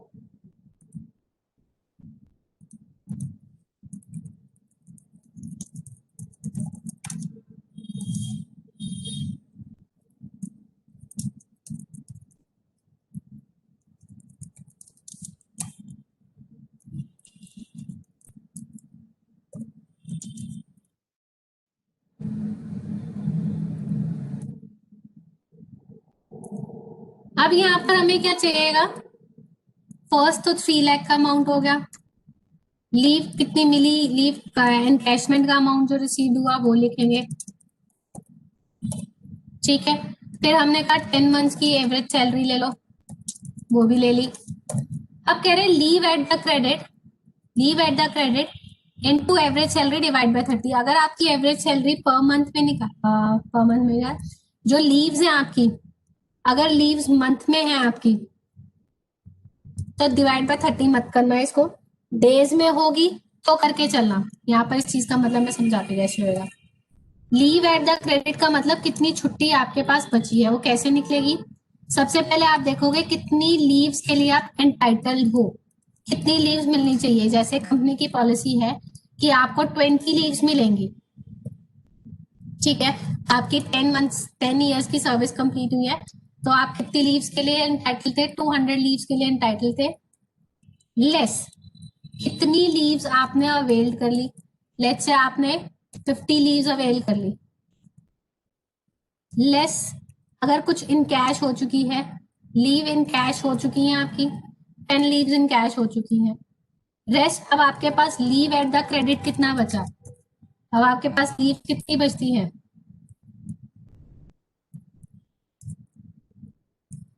140 डेज। तो यहाँ पर जो सैलरी लेंगे वो भी पर डे की लेंगे, ये नहीं है 140 डेज को आप मंथली सैलरी से मल्टीप्लाई करें। और अगर ये आप मंथ्स में लेके चल रहे हो, लेट्स से 20 मंथ्स का है, 5 मंथ्स का आपको मिल गया, 2 मंथ्स का इन कैश कर लिया, तो यहाँ 17 भी रहा, 13 मंथ्स आपके पास बच जाते हैं, ठीक है। तो यहाँ पर आप मंथली सैलरी से मल्टीप्लाई करेंगे, तो ये फैक्टर देख लेना कि ये अगर मंथली है तो एवरेज सैलरी मंथली होनी चाहिए, अगर ये डेज वाली है तो एवरेज सैलरी भी आपकी पर डे की होनी चाहिए।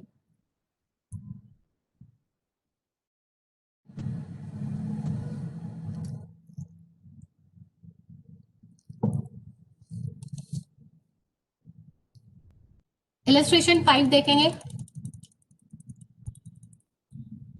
Bhanu is working in zebra limited since last 25 years 9 months।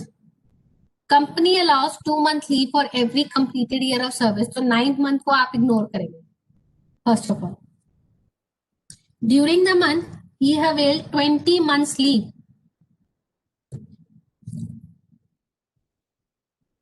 At the time of retirement on 10th August, he got 150 years leave in cash में।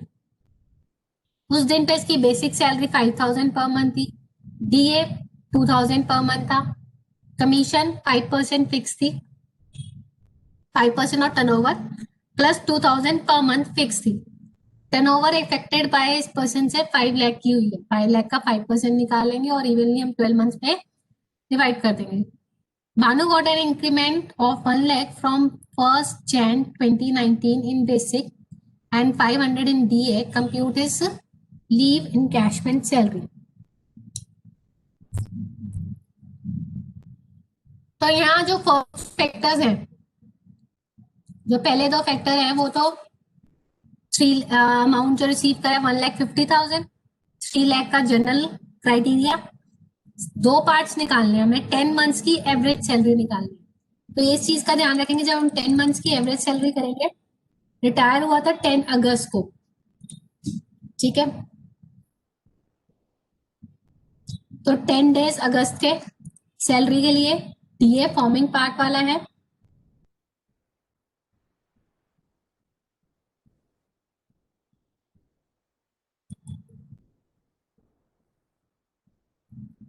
हाँ पूरा नॉर्मल डीए जाएगा, डीए ले लिया हमने।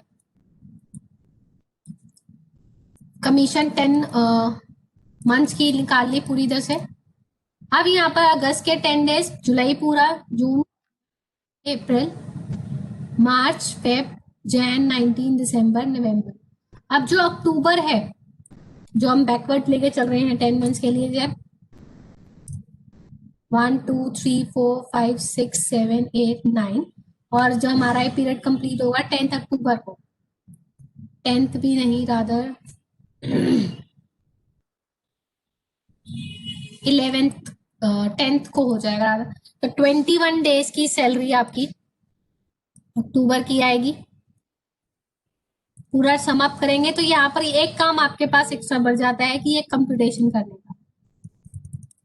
टोटल सैलरी निकल गई 86,817, एवरेज करा 8682 लेकर चलती है।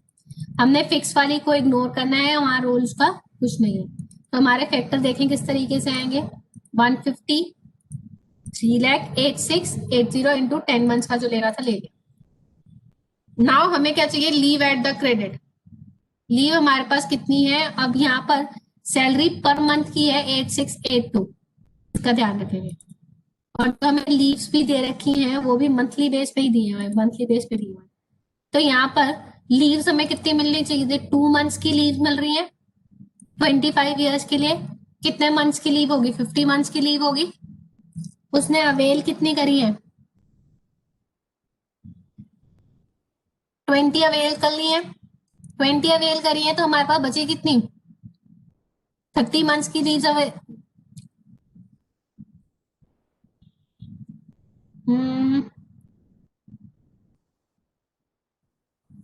इसने कितना लिखा है? Company allows 2 months leave for every completed year. हाँ, एक चीज अपना आपको एक बताना रहेगा, इस चीज का ध्यान रखेंगे कि जो मैक्सिमम लीव मिलती है आपको,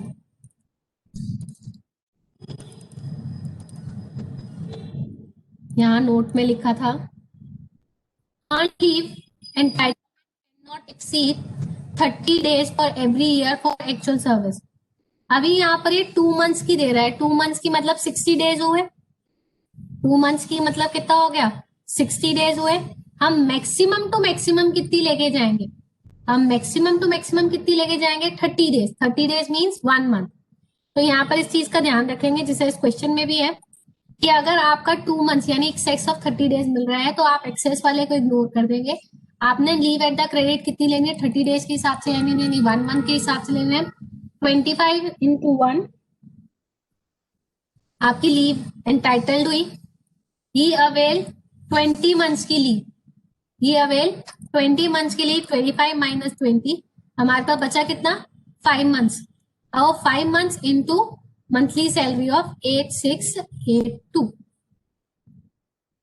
इस चीज का ध्यान रख के चलेंगे और आपके पास फिगर निकल कर आ जाए। Is it clear?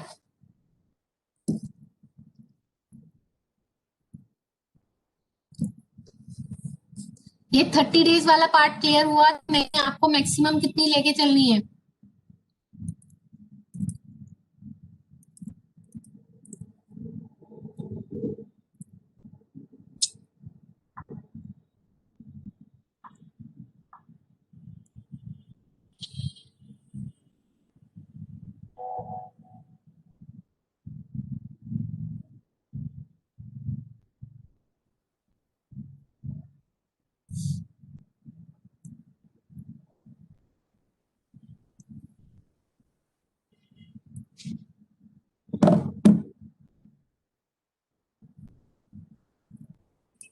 एक बार इसका सेकंड पार्ट अपने आप करेंगे, करें जल्दी से।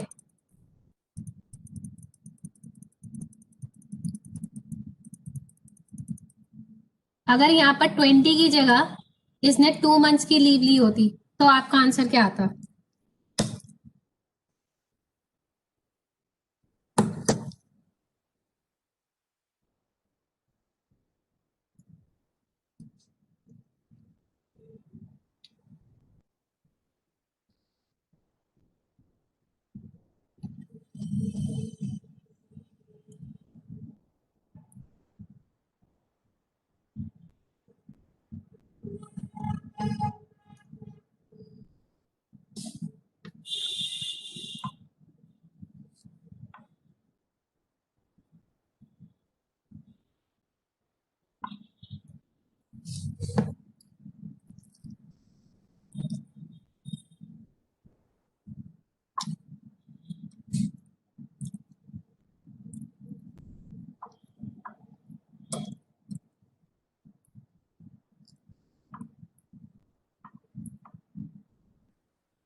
करेक्ट की थी।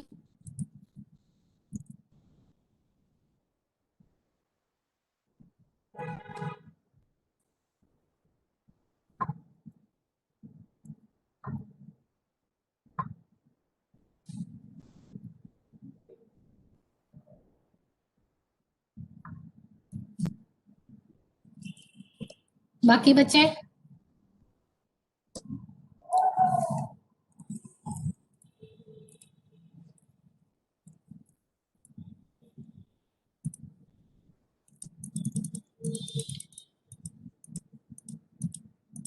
तो आप अपने होमवर्क में इलस्ट्रेशन 7 तक के क्वेश्चन अटेम्प्ट कर सकते हैं.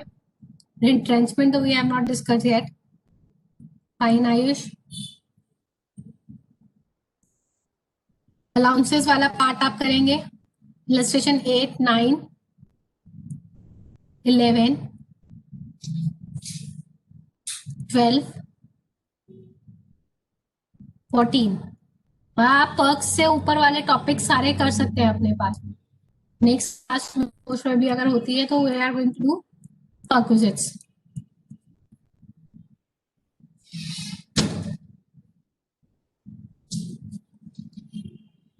किसी को कुछ पूछना है? आज के क्लास के कंटेस्ट पूछ सकते हैं.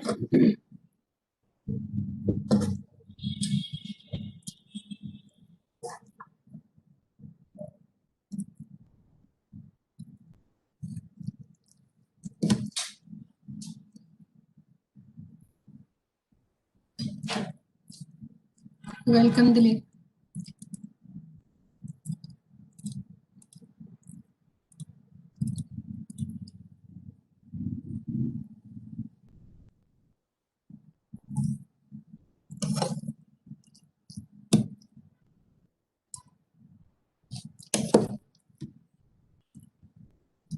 तो ये ऐसा है जो अभी भी कर रहा है.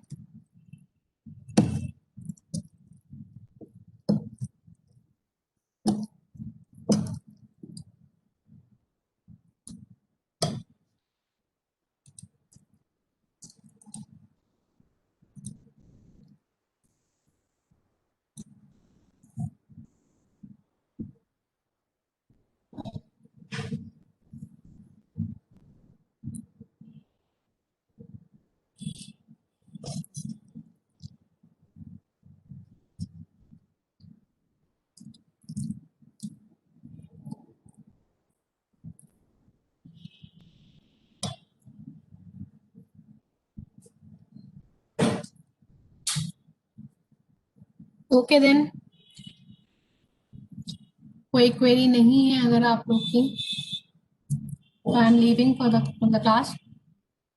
अगर किसी बच्चे ने कुछ पूछना है तो पूछ सकता है ऐसा जैसे.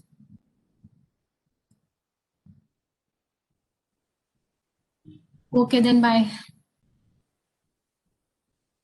इसको रॉयल्टी मिली है. रॉयल्टी किसे मिलती है? ऑब्वियसली पीजीपी में जाएगा.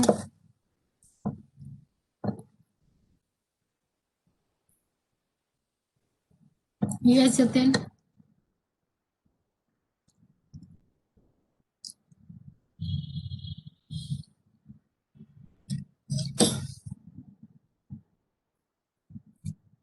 यस जतिन, उसे पीजीपी में ही कंसीडर करेंगे.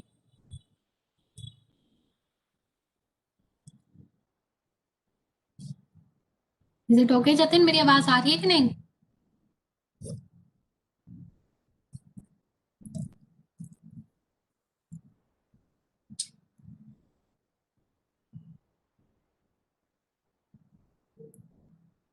ही लेफ्ट.